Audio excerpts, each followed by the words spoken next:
everybody. Welcome to Cats on Film Pod. I'm your host, Ray Allen, here with my co-host, Skipper. Thanks for joining us every Tuesday as we review cats and film. There will be spoilers. Today, we're talking about Breakfast at Tiffany's, the movie from 1961, a mid-century classic. Let's recap. Cat is a chunky ginger short hair living in New York City with Holly, a young white lady who's always bringing strangers over, but can be relied on for milk and fish.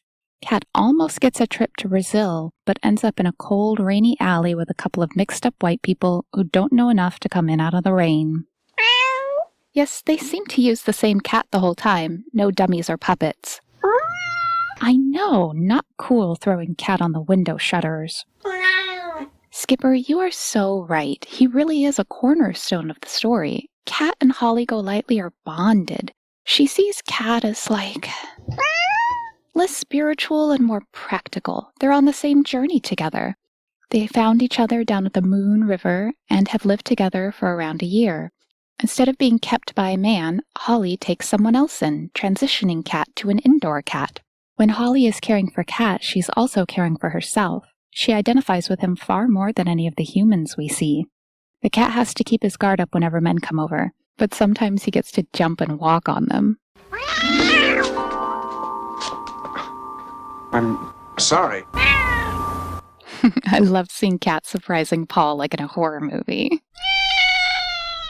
But Paul still worms his way into their lives. Yes, so rude spooking Cat with the bloodhound mask he stole from the Five and Dime. Holly, of course, made the appropriate choice of an orange cat mask.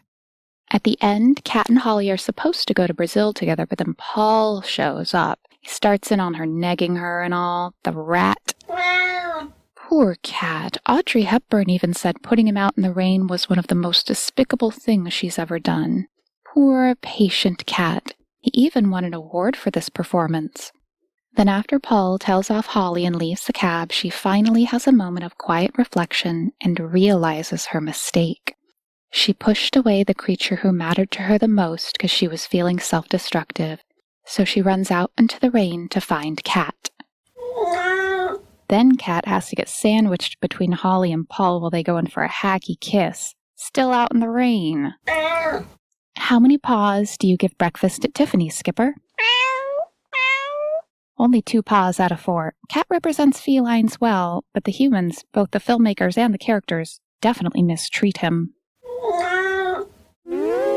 Thank you for listening to Cats on Film Pod. Know someone who loves Audrey? Share this episode with them. Cats on Film Pod is voiced and produced by Ray Allen with music by The Dose Man and additional sounds from freesound.org.